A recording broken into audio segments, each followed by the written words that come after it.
કેમ છો મિત્રો? તો ફરી એકવાર નવા વિડીયોની અંદર તમારું બધાનું હાર્દિક હાર્દિક સ્વાગત છે. આપણે મિત્રો આજે જવું છે, થોડુંક કામ છે એટલા માટે બહાર ગારિયાધાર. તો વિડીયો મિત્રો ઠેઠ સુધી બની લેજો અને મિત્રો સબસ્ક્રાઈબ ન કર્યો તો ચેનલને સબસ્ક્રાઈબ કરી લેજો. મારી છે તમને આગળ જઈને ત્યાં વિડીયો બની લેજો.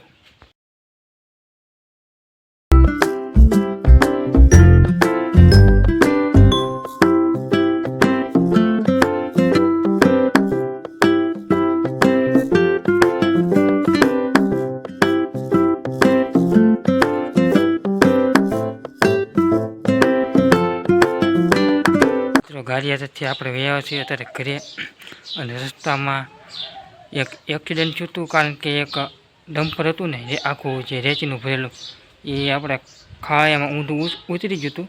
તો આપણે એની ક્લિપ ઉતારેલી છે, તો તમને બતાવું. તો જુઓ એ ક્લિપ કઈ રીતે ઊંધું પીડ્યું છે, તો જુઓ.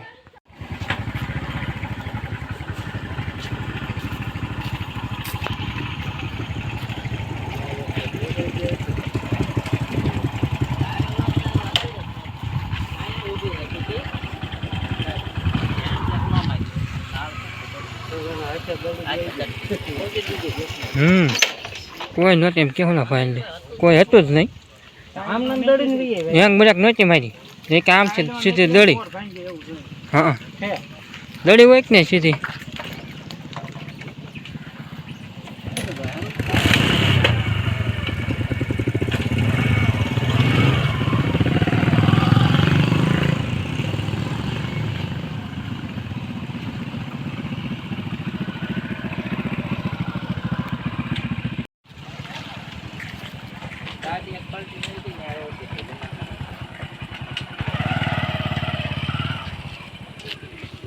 તમે મિત્રો વિડીયો જોયો રહેશે, કારણ કે એમની હેંગ બ્રેક છે ને, હેંગ બ્રેક નહોતી મારેલી. આમ નામ હતું અને આમ ઢા હતો, એટલે એની હેંગ બ્રેક કાંઈ મારી નહોતી.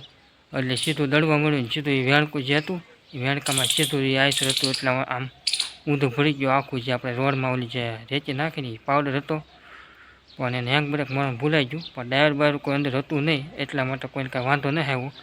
પણ કારણ કે સીધું નમી ગયું, એક બાજુ ખાડો હતો એટલે એને થોડુંક પોસું હતું, એટલે સીધું એક બાજુ સીધું આખું નમી ગયું. કારણ કે કોઈ અંદર તો હતું નહીં, કંડક્ટર કે ડ્રાઈવર.